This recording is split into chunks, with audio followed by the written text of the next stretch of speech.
Ele comeu peixe, tá? Então você tem essa situação. Por exemplo, ele continuava trazendo as marcas, o furo no lado da lança, né? Os cravos. Então ele continuava trazendo essas marcas. E ele chama Tomé, conhecedor ele de todas as coisas. Tomé havia dito: se eu não pôr o dedo, eu não creio. Que as mulheres estavam dizendo já que ele ressuscitou. E aí Pedro corre lá para ver. Aí vê o lençol dobrado, só, né? E os outros ficam atônitos. E Tomé solta essa: se eu não pôr o dedo na ferida, eu não creio. E aí quando Jesus ele se manifesta, a primeira coisa que Jesus faz: venha então, põe o dedo na ferida. Jesus observou que aquela dúvida não era uma dúvida irresponsável, não era uma dúvida leviana, tá certo? Tomé, de fato, ele duvidou para que nós crêssemos. Inclusive um grande apologista usou essa frase. Ele duvidou para que nós crêssemos. Então, quando Tomé estabelece aquela dúvida, é como que alguém que está analisando para ter segurança do que está fazendo. Então ele está de fora analisando para saber se aquilo é real, se aquilo é verdadeiro, se aquilo é uma ilusão, se é uma mentira. Então ele se resguarda, né, de crer no primeiro momento. E ele diz: eu preciso ver, eu preciso tocar. Só que aí Jesus, por outro lado, quer que Tomé avance dessa dúvida. Seja crente, não incrédulo, né? Então saia dessa sua postura defensiva, essa postura, vamos dizer assim, cética. Abandone esse ceticismo e creia.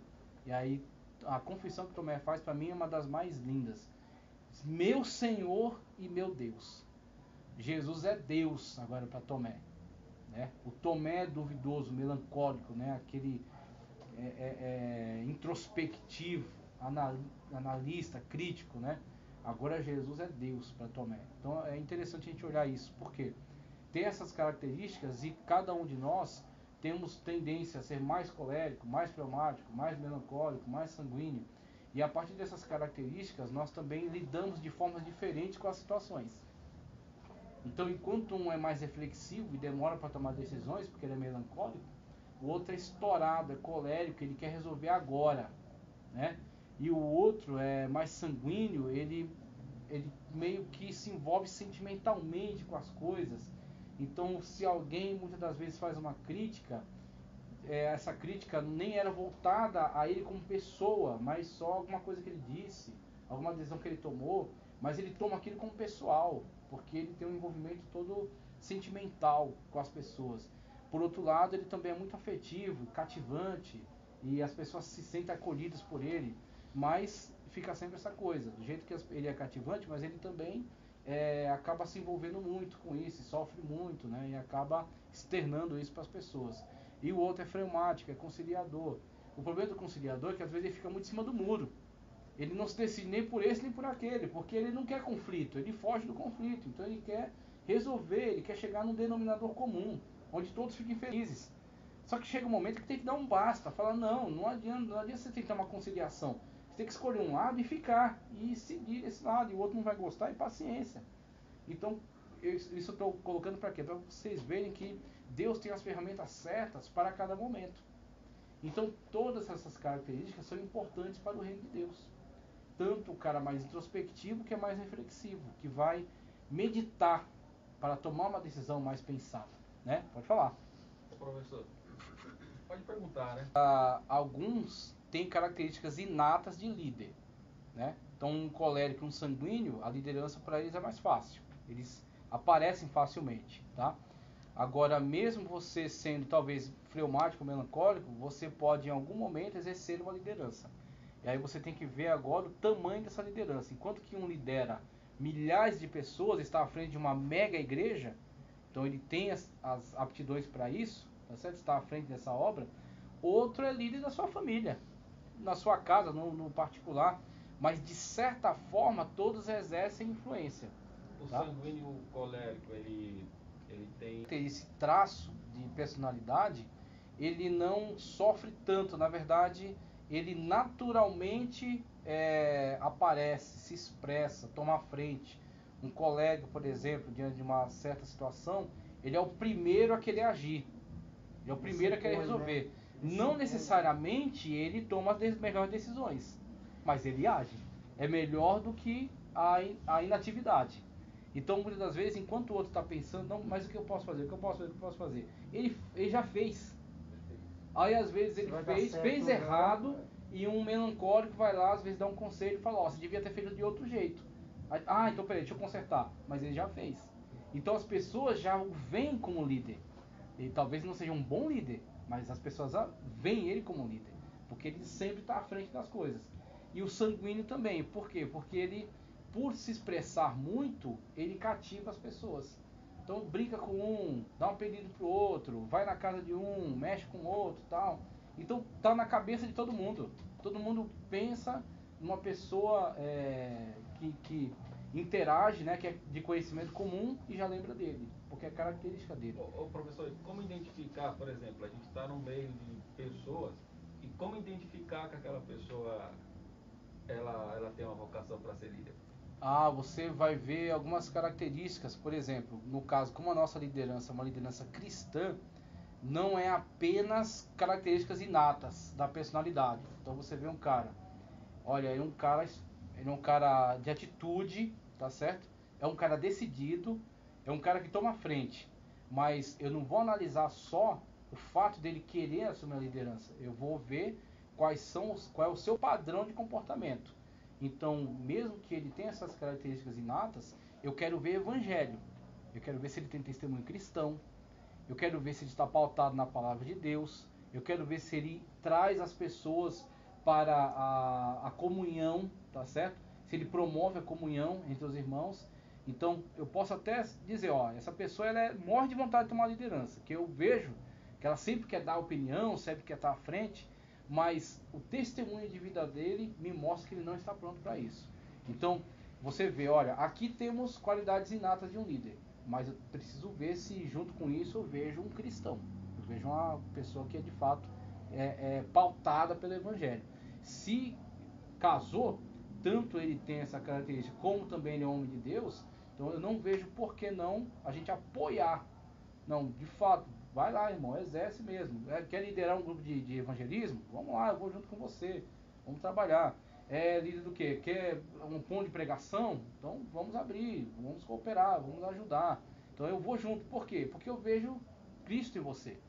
Agora, o cara quer fazer, quer acontecer, mas eu sei que esse cara não ora, esse cara não consagra, esse cara não conhece texto bíblico. Eu falo, não, por mais que você queira, mas eu não apoio. Eu não vou junto, eu não vou investir nisso aí. Eu não vejo cristianismo nisso aí, eu não vejo Cristo em você. Mesmo que você queira ser líder, mas você tem que baixar a bola e sentar e aprender primeiro. Aí senta e vai ouvir lá um melancólico, dar aula, ensinar, paciência, vai aprendendo. Para que quando você estiver apto, aí você tem a característica inata mais o conhecimento bíblico. Pode ir. Sobre liderança cristã, né? Dentro do nosso contexto evangélico, a gente percebe que tem alguns que ele, por exemplo, tem um espírito mesmo de liderança. Sim. Ele tem mais habilidade para liderar na situação e as coisas fluir, as coisas dar certo. Desenrola, ele desenrola as coisas. Desenrola fácil. Na igreja você sabe quem é que desenrola. A gente sabe percebe que ele tem essa habilidade de liderar devido à situação. Verdade. O trabalho fluir. Outra a gente já percebe que ele tem mais dificuldade. Sim, verdade. Ele talvez seja um bom pregador, um bom ensinador, mas na questão de liderar, ele muitas vezes ele não tem essa habilidade de tanto liderar. Aí eu te falo, existem diferentes lideranças para diferentes contextos. Por exemplo, tem irmãos que você sabe que ele lida muito bem com coisas práticas. Então se um cano estoura na igreja, você sabe qual é o primeiro nome que você vai pensar para chamar. Você não vai chamar o cara que está enfiado nos livros e falando de teorias e das doutrinas, dos dogmas. Você sabe, esse cara é muito devagar, ele não vai resolver nada. Ele tem um irmão que eu sei que ele é habilidoso, ele é rápido, ele é disposto, então eu vou chamar, ele vai me ajudar aqui, vai dar um jeito no negócio. Então ele é uma liderança num âmbito prático. Mas esse mesmo irmão, se você colocar ele na frente de uma sala, talvez para dar uma aula, ele não tem paciência com as perguntas. Se o irmão pergunta uma coisa que ele acha que tá testando ele é capaz de sair na mão com a pessoa. Porque ele tem algumas aptidões para determinadas áreas, mas essas aptidões não necessariamente se aplicam a outras áreas. Numa área intelectual, por exemplo. Então, tem pessoas que na área intelectual ele vai se dar muito melhor, porque ele é tranquilo, ele é calmo, tá certo? Ele é pacífico, ele é manso.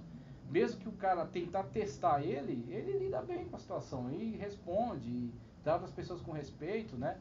Então, você sabe, não, esse irmão eu sei que eu posso contar para esse aqui, mas o outro já vou direcionar para essa outra área. É como você pegar um dirigente de uma congregação. O dirigente da congregação, talvez ele não seja o melhor pregador, ele talvez não seja o melhor cantor, talvez ele não seja o mais erudito, com maior formação intelectual lá, só que ele é o dirigente. Então, qual é o seu papel ali? É administrar os talentos. Então, mesmo que ele sabe, tem cara aqui que prega muito mais do que eu, tem cara aqui que ensina muito mais do que eu, só que se ele está seguro do seu chamado, de que ele foi chamado por Cristo para administrar o seu rebanho, ele vai dar glória a Deus por ter esses talentos na sua mão. É que nem um técnico de futebol que olha na prancheta, e ele foi atacante na época dele, mas tem um atacante lá que é 50 vezes melhor do que ele foi, que ganha 1 bilhão de vezes mais do que ele ganhou, que tem muito mais fama. Em vez dele se ver ressentido, porque o cara é muito melhor do que ele foi, ele diz, maravilha, tá aqui no meu esquema. Meu papel agora é esquematizar aqui, e com o sucesso dele é o meu sucesso. O sucesso da seleção é o sucesso do treinador. Então, no final, na hora da taça, da comemoração, as pessoas vão dizer, a inteligência dele proporcionou que essa pessoa tivesse ali, jogasse, atuasse, desse o melhor dela. Assim também o pastor. O pastor, ele vai administrar os talentos. Eu sei, esse cara prega, eu vou dar oportunidades para ele. O outro já não prega tanto, o outro já é um ensino. Então eu vou puxar ele para a área do ensino. Do jeito que a gente tem uma pregação no domingo, culto público, você tem um culto de terça, de edificação da igreja. Então ele vai administrar. Aqui eu sei que louva, aqui eu sei que prega muito, mas eu preciso colocar no banco, porque está muito exaltado. O ego está muito grande, então eu vou dar um gelo, tá certo? E aí em algum momento eu vou pregar também para mostrar minha presença como dirigente. Ah, mas não prega tanto quanto o outro, não importa. Mas é o dirigente da congregação, tá certo? É a palavra do pastor, tá certo? Mesmo que ela não tenha a mesma eloquência do outro, mas ele tem uma autoridade muito maior, porque é o seu pastor, tá certo? Pode falar, se quiser falar. Ô, professor, é assim, se o senhor quiser que eu pare... Naturalmente, uma tendência para a liderança mais do que outros, só que essa característica inata, ela não é nada sem um aprendizado. Então você tem características inatas de líder que vão, juntamente com a capacitação do Espírito Santo, constituir o líder cristão. Porque um líder cristão, ele não é líder de uma empresa, ele não é um líder de um clube de futebol, ele é um líder cristão. Então ele precisa aperfeiçoar as pessoas para o reino de Deus. Então, mesmo que ele seja naturalmente alguém que toma a frente das situações, ele vai tomar a frente e não vai saber o que fazer, se ele não tiver capacitação do Espírito. E por outro lado, o Espírito Santo, ele trabalha com qualquer ferramenta. Então, às vezes, um cara que nem é naturalmente o líder. Pronto, o exemplo que eu vejo na minha mente agora é o exemplo perfeito. Moisés. Josué depois do final. Josué, eu acredito que Josué e Caleb já eram dois caras mais esquentados, os caras que... Mas aprendeu bem, mas eles eram jovens, eles observaram. Moisés era tão melancólico que ele lutou para não ser o líder. Isso é verdade. Que ele lutou com Deus, inclusive. Deus dizendo, é você. Né? Se revelou para ele na sarça ardente. E ele dialogando com Deus, Deus dizendo, você vai dizer, né, que eu te mandei, e você vai falar com o faraó e vai libertar. E Moisés coloca para Deus, Senhor, mas eu sou de língua pesada, ou seja, eu não tenho a oratória, né, a correta, a impostação de voz correta para isso, para chegar diante de uma liderança. Faraó, ele é tido como Deus, ele não é só um rei para o egípcio, o faraó é Deus para o egípcio. Ele vai chegar diante do Deus deles e vai impor, tá certo? Essa ordem de que liberte o povo para adorar o seu Deus no deserto. E eles vão sair, não vão sair de mão abanando não, vão sair com seus bens, tá certo? Com os gados, né? com ouro, com prata, com vestes, com tudo. E eles vão sair para adorar a Deus.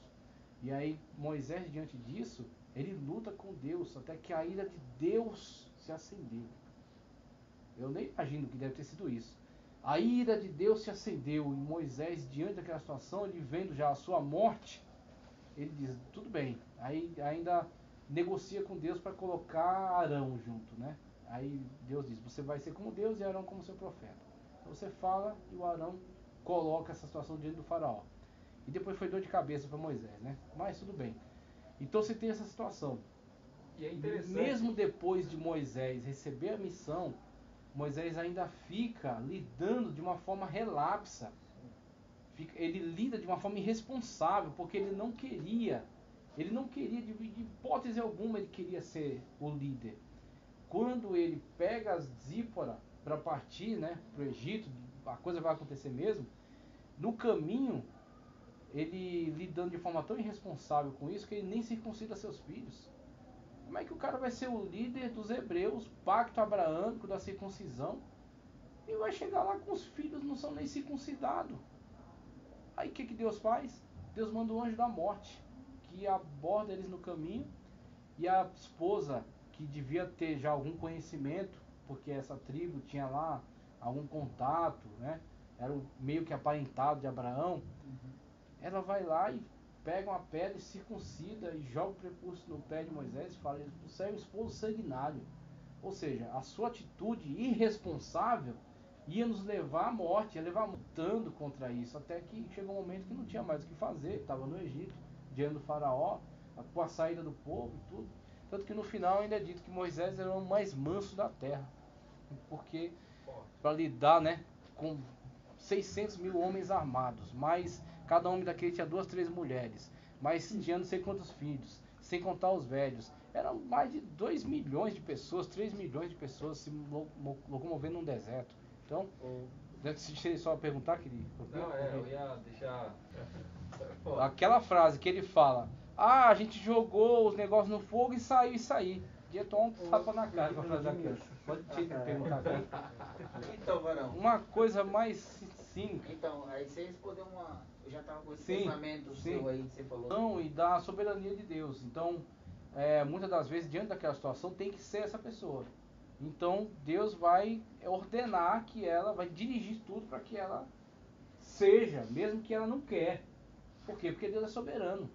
Deus é Senhor. Então, Deus conhece o momento, a situação, a ocasião. Então, tem situações em que a pessoa que não tem características inatas de líder, mas Deus levanta ele sim, e o capacita para ser líder. Agora, enquanto que o outro, para falar uma coisa para uma pessoa que vai machucar, o líder às vezes precisa falar isso, a verdade machuca. Então tem pessoas que para falar uma coisa dessa para o outro, ele fala rindo, não tá nem aí, um colérico, fala e problema, não gostou, vá lamber sabão. O outro para falar, ele vai falar, mas vai doer mais nele, que ele vai sofrer.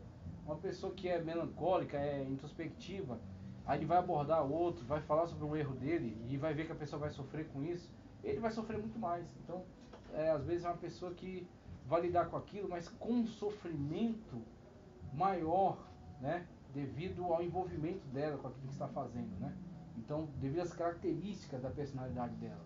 Você vê um Jeremias, por exemplo, né?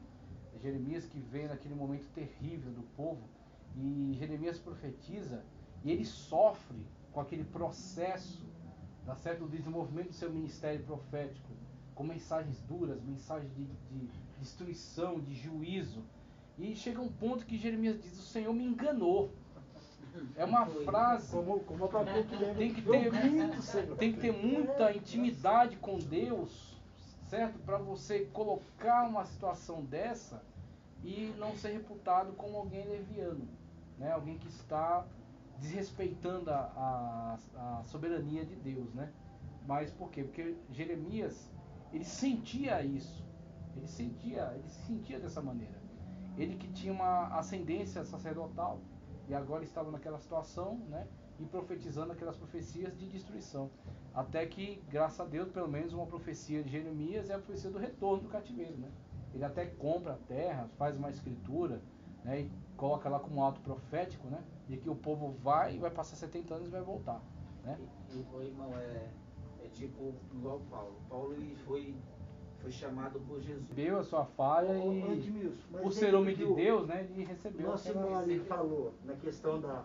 E o irmão aqui já respondeu. Pessoas que, se eu for colocado, por exemplo, tem certos cargos que às vezes o pastor me pede para ajudar, eu falo, pastor, eu não vou desempenhar bem.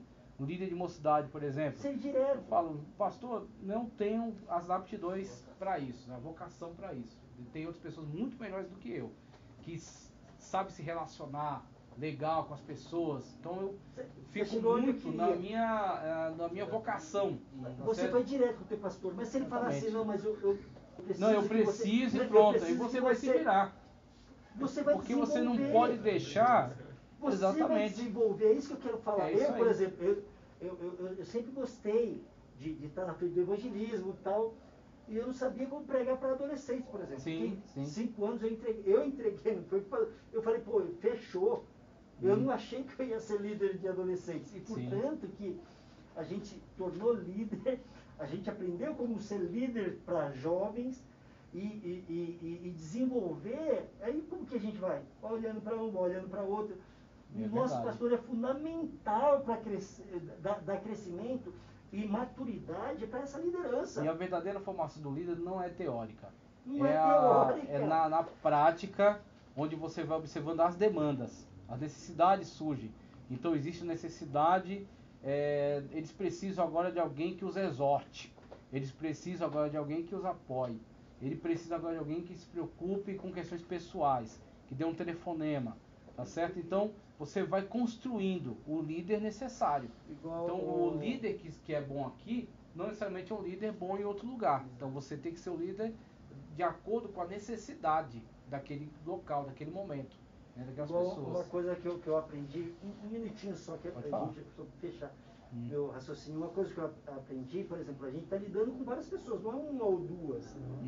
Então, eu nunca fui para falar, pô, você fez mal, você isso aqui, não. Eu fui afirmando, você é importante e tal, mas eu sabia que eu precisava corrigir. Sim, então, mas primeiro você fortaleceu. É claro. Não adianta você colocar o peso numa casa sem primeiro fazer a base. Exato. Então você mostra para a pessoa o quanto ela é importante, o quanto é valorosa, que o seu objetivo é que ela cresça, que ela melhore, tá certo? Porque ela já é importante, ela já é. E aí então, eu volto para Josué de novo, principalmente no 24 lá, que ele já na sua velhice, ele chega e tem que falar para os caras barbudos, os caras já cabeça branca, fala, rapaz, vocês estão voltando para os deuses dos teus pais, para os amorreus. Que isso, rapaz? Não volta não, tá aqui, ó, a palavra não mudou. Dentro do que você falou, no começo da sua fala, você falou sobre nem todos serem líder. E aí, olhando para a liderança, olhando para situações de influenciar pessoas, a gente começa a perceber uma coisa. Por exemplo, tem pessoas que são ótimos diáconos, que não seriam bons presbíteros e seriam péssimos pastores. Eu acho que é o meu caso, hein? Exatamente. Enquanto tem pessoas que são ótimos pastores e como diácono é uma negação. Porque cada área requer certas características. Então, o cara é um diácono, não adianta você ter um diácono lento, um diácono distraído. O cara tem que ser esperto, o cara tem que... O diácono são os braços e os pés da liturgia da igreja, do pastor. Então ele pega a criança, mas com carinho, porque ali é o filho do irmão, você tem que tratar com todo aquele cuidado. Então leva pra cá, e pega uma água, e pega o bêbado que foi na frente bagunçar e traz com jeito. Então o diácono tem que ser ágil, desenrolado, a partir daquela base mesmo que a gente viu em Atos, quando os apóstolos colocaram o diaconato para servir as mesas. O diácono não tem que ficar sentado de braço cruzado não, irmão. Exatamente. E outra, ele não pode falar. Caneta, aqui ó. De lousa. De lousa, né? Aqui numa situação na qual é necessário agilidade, esperteza, expertise, né?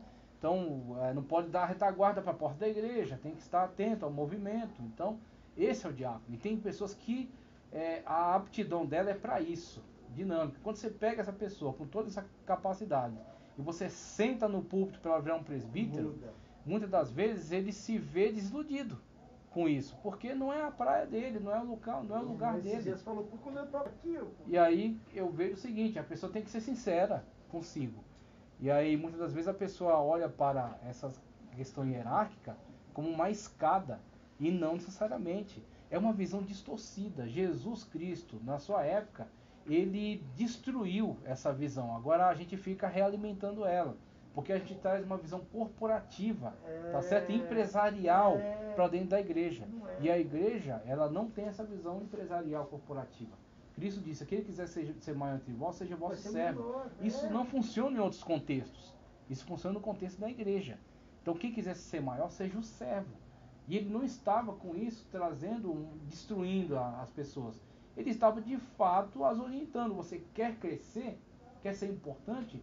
Sirva. Quando você serve, você está diante da vontade de Deus, né? Você está diante do chamado do Espírito Santo, e o Espírito Santo vai te usar exatamente para atender aos seus irmãos. Então, quando você serve, você está no centro da vontade de Deus. Edmilson, até é bom para todos nós que somos líderes.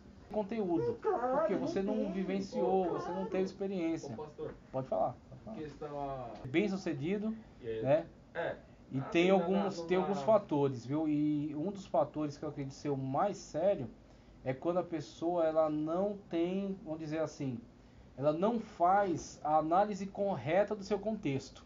Então, por exemplo, muitas das vezes não é que a pessoa não é capacitada, não é que a pessoa ela não queira, sabe? Não é que ela não tem esse desejo, mas ela não faz uma leitura honesta do seu contexto. Então, por exemplo, você pega um cara que tem um alto preparo teológico, tá certo? Espiritualmente também, que está em comunhão com Deus, busca a Deus. Só que ele tem que fazer a leitura do contexto no qual está inserido. Então, não existe uma cartilha do líder, né? Isso aqui não é uma cartilha, isso aqui é só uma provocação, para a gente pensar melhor acerca disso. Mas não tem uma cartilha que você vou ler ela inteira, vou aprender e isso serve para toda a situação. Isso não existe. Isso é completamente ilusório. Por quê? Você vai ser o líder eficaz no seu contexto. Então tem a pessoa que está liderando uma igreja, essa igreja numa comunidade, uma comunidade pobre, com pessoas simples, pessoas que falam errado, tá? Que tem poucos recursos, que vão para a igreja a pé, por exemplo. E não adianta você entrar lá e você usar com eles uma linguagem técnica, porque você vai criar um abismo entre você e o público. Eles não vão te entender. Então, quando eu olho para isso, eu vejo, não é que a pessoa seja um incompetente, é que a pessoa não se adequou ao seu contexto. Ele precisa entender as pessoas com os quais ele trabalha, para quem ele lidera. Ele precisa ser o líder que elas precisam, tá? Então aí ele vai adequar sua fala, seu modo de tratar, tá certo? Sem tanta pompa, sem tanto tecnicismo teológico. Vai falar na linguagem deles, vai se aproximar, ter uma relação de mais proximidade. Jesus Cristo mesmo, quando ele interagia com os diversos públicos, se é o povão, as parábolas dele falam de lavrador, falam da candeia, né? Falam que vocês não são, as aves não plantam nem fiam, tá certo? As flores do campo se vestem numa melhor glória do que Salomão, assim Deus também os veste. Linguagens inteligíveis para ele. Quando Nicodemos vem conversar com ele de noite, a primeira coisa que ele já chama Nicodemos: necessário vos é nascer de novo. E aí o cara se embaraça nisso, porque ele vai para um literalismo absurdo. Eu preciso voltar para o ventre da minha mãe? E aí Jesus olha para a cara dele e diz: você é mestre em Israel e não sabe disso? Eu te falo de coisas humanas, coisas naturais. Você não sabe? Se te falar das celestiais, do Logos divino pré-encarnado, por exemplo, do Cordeiro que foi morto desde a fundação do mundo. E aí, como é que fica? Então, você tem essa situação na qual o cara é mestre, então Jesus vai falar como mestre com ele. Trazer ele para um diálogo. Claro que é metafórico, óbvio, tá certo? E está falando de uma transformação de vida. Só que Jesus não precisa explicar isso para ele, ele tem que saber. E enquanto que o outro, Jesus não vai abordar uma questão metafórica, tá certo? Ele vai abordar uma questão concreta. O lavrador, a semente cai entre os pedregais. O que acontece? Não cria raiz. Ó, viu? A partir de uma imagem concreta, ele entende algo do campo espiritual. A partir do concreto para o espiritual. O outro, ele dispensou a didática do concreto. Ele já partiu logo para o espiritual, para o metafórico. E o cara se perdeu. Então, Jesus usou a linguagem adequada para o público adequado. Então, não é uma questão quando um líder fracassa, não é só culpa da questão de não teve capacitação, ou não é um homem de Deus, ou não tem espiritualidade. Às vezes o que matou esse líder foi não entender o seu contexto.